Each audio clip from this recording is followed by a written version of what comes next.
اللہم صلی علی محمد وعلی آل محمد کما صلیت علی ابراہیم وعلی آل ابراہیم انک حمید مجید اللہم بارک علی محمد وعلی آل محمد کما بارکت علی ابراہیم وعلی آل ابراہیم انک حمید مجید نحمدہ ونصلی ونسلم علی رسولہ الکریم بسم اللہ الرحمن الرحیم والعصر ان الانسان لفی خسر الا الذین آمنوا وعملوا الصالحات وتواصوا بالحق وتواصوا بالصبر۔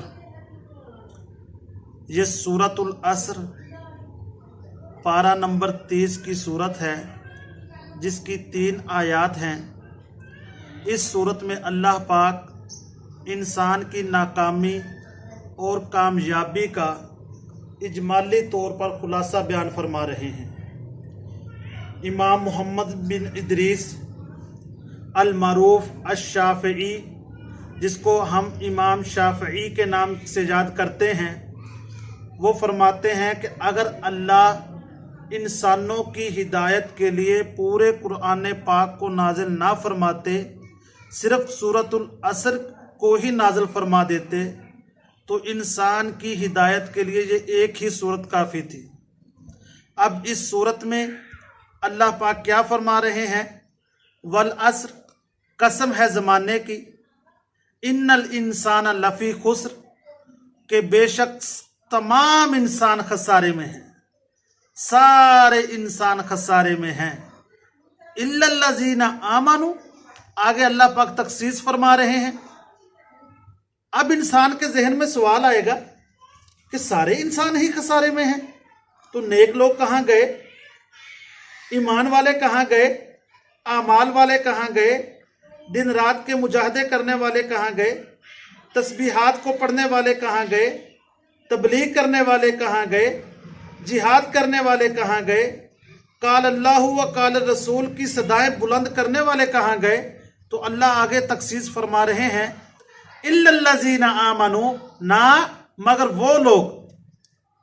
وہ لوگ جو ایمان لے کر آئے، وعملوا الصالحات، اور انہوں نے نیک اعمال کیے، وتواصوا بالحق، اور حق پر ڈٹے رہے، اپنے عقیدے کو مضبوطی سے تھامے رکھا، اپنے عقیدے پر کوئی آنچ نہیں آنے دی، اور حق والے راستے کو نہیں چھوڑا۔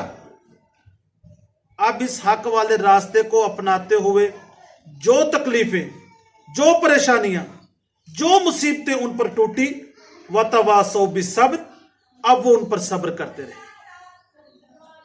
اب اس کی تفسیر میں مفسرین نے بہت سارے اقوال نقل کیے ہیں۔ پہلی بات تو یہ ہے کہ اللہ پاک زمانے کی قسم کیوں اٹھا رہے ہیں، یا اللہ پاک قسم کیوں اٹھا رہے ہیں؟ حالانکہ اللہ پاک تو سب سے بڑے سچے ہیں، اللہ سے بڑھ کر کون سچا ہو سکتا ہے؟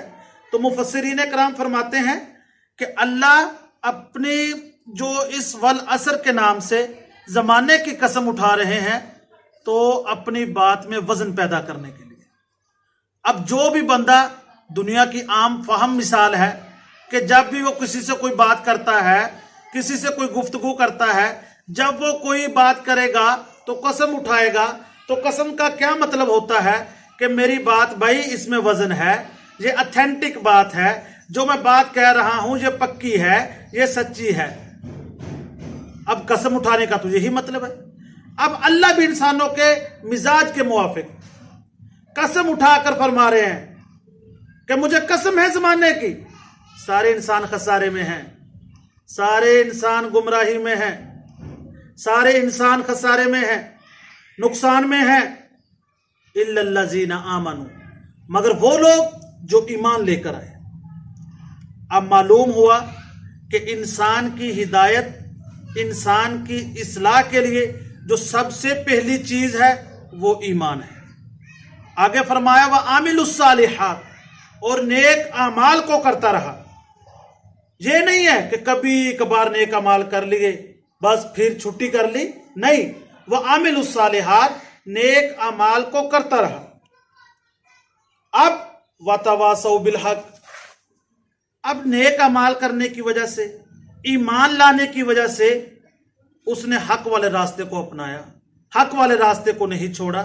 अब फरमाया कि जो आदमी भी हक वाला रास्ता इख्तियार करेगा, नेक अमाल इख्तियार करेगा, ईमान लेकर आएगा, तो यकीनन पक्की बात है कि उस आदमी पर मुसीबतों के पहाड़ टूटेंगे, उस आदमी पर परेशानियां आएंगी, उस आदमी पर बड़ी जिद्दोजहद होगी।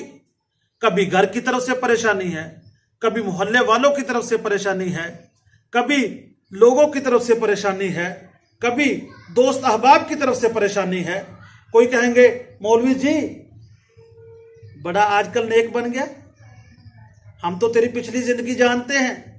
कभी उसे घर वाले ताने दे रहे हैं, अभी आपको याद आया था कि आपने नेक बनना है, पिछली सारी जिंदगी आपने क्या किया।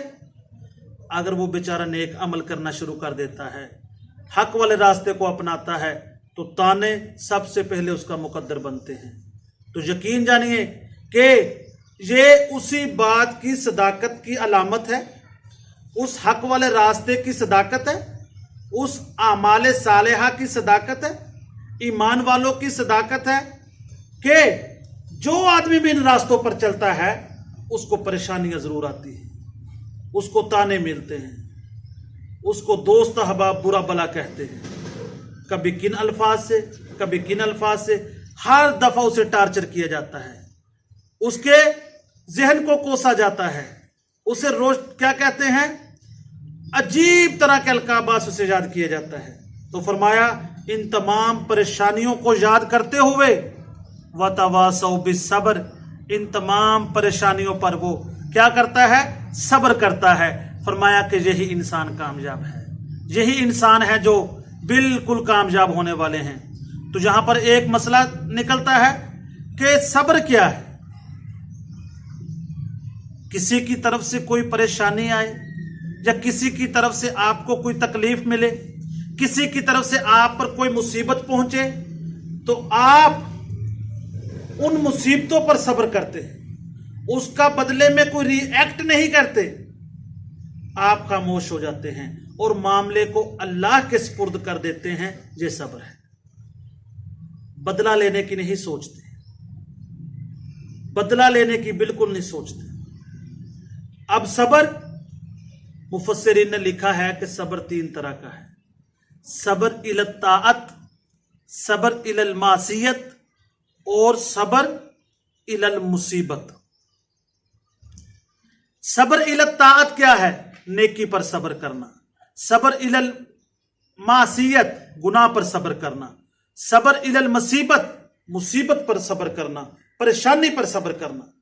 अब नेकी पर सब्र करना क्या है, गर्मी का मौसम है, अपने घर में आराम से बैठा है, एयर कंडीशन रूम में बैठा है, लेकिन आवाज आती है अल्लाहु अकबर कि चले आओ, अल्लाह आपको बुला रहा है, चले आओ कामयाबी की तरफ, हय्या अलल फलाह। अब ये अपना एयर कंडीशन रूम छोड़कर, अपनी आसाइश, ज़िबाइश, आलाइश को छोड़कर ये अल्लाह की तरफ मुतवज्जे होता है। दिल नहीं मानता कि मैं इतना ठंडी जगह छोड़ूं, अब गर्मी में जाऊंगा, धूप लगेगी, गर्म पानी से वुजू करना पड़ेगा। अब सर्दी का मौसम है, ठंडे पानी से वुजू करना पड़ेगा, गर्म बिस्तर छोड़ रहा है। फरमाया कि ये नेकी पर सब्र है। दूसरी मिसाल, दूसरी बात, सब्र इलल मासियत, गुनाह पर सब्र करना इंसान के फुल इख्तियार में है, पूरे इख्तियार में है, मौका भी है, असबाब भी हैं और माहौल भी क्या कहते हैं, मुआफिक है। गुनाह के लिए हर चीज मुआफिक हुई पड़ी है, कोई देखने वाला भी नहीं है, और गुनाह की तरफ एक नौजवान लड़की बुला रही है कि आओ मुझसे गुनाह करो, बदकारी करो, और आगे से ये जनाब कहते हैं कि नहीं, मुझे अल्लाह का खौफ है, मैं अल्लाह के खौफ से कोई गुनाह नहीं करूंगा।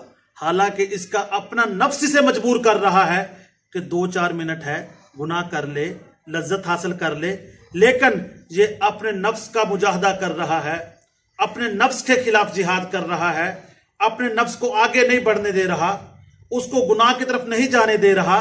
फरमाया कि ये गुनाह पर सब्र करने वाला आदमी है। तीसरी मिसाल, सब्र इलल मुसीबत, आपका कोई अपना, आपका कोई अजीज, आपका कोई प्यारा आपके वालिदैन, आपके बहन भाई, गर्ज के कोई भी आपका अजीज है, उसकी ज़िंदगी में कोई मुसीबत, कोई परेशानी, कोई हादसा आ जाता है, वो फौत हो जाता है, उसका एक्सीडेंट हो जाता है, फरमाया कि बजाय वावेला करने के, बजाय हाय हाय करने के, बजाय शोर मचाने के, बजाय एक बात का बतंगड़ बनाने के, अपने आप पर कंट्रोल किया जाए और क्या कहा जाए, इन्ना लिल्लाहि व इन्ना इलैहि राजिऊन। देखो भाई, हम सब अल्लाह ही के लिए हैं और हम सब ने अल्लाह ही की तरफ लौट कर जाना है, तो उस पर सब्र किया जाए, ववेला ना किया जाए।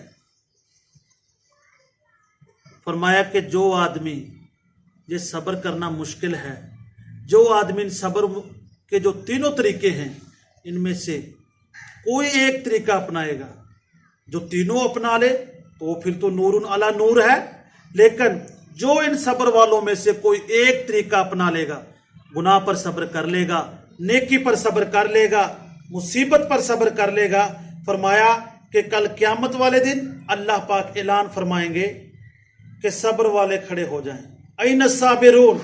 तो एक मुख्तसर सी जमात खड़ी होगी, वो अल्लाह की इस आवाज को सुनकर फौरन जन्नत की तरफ वो दौड़ लगा देंगे। फरिश्ते रास्ते में रोकेंगे कि भाई कहाँ जा रहे हो? कहने लगे आपको नहीं मालूम कि हम सब्र वाले हैं और सब्र वालों से अल्लाह पाक ने खुद ऐलान कर रखा है कि मैं सब्र वालों को बगैर हिसाब के जन्नत में दाखिल करूंगा, तो लिहाजा हमसे कोई हिसाब नहीं होगा, इसलिए हम जन्नत की तरफ जा रहे हैं। तो फरिश्ते भी उनको नहीं रोकेंगे, कहेंगे भाई जाओ, जन्नत आपका इंतजार कर रही है, जन्नत के 8 दरवाजे आपका इंतजार कर रहे हैं। तो दुआ करता हूं कि खालिक़े कायनात रब्बे लम यज़ल हम सबको सब्र के तीनों तरीकों पर चलने वाला बनाए और हमें ईमान नसीब फरमाए और आमाले सालेहा की दौलत नसीब फरमाए, और जो हक वाला रास्ता है उस पर हमें अल्लाह चलने वाला बनाए, और उस पर जो मुसीबतें आती हैं, जो परेशानियां आती हैं, अल्लाह पाक हम सब को उन परेशानियों को, उन मुसीबतों पर सब्र करने वाला बनाए। व आखिरु दावाना अनिल हम्दुलिल्लाहि रब्बिल आलमीन।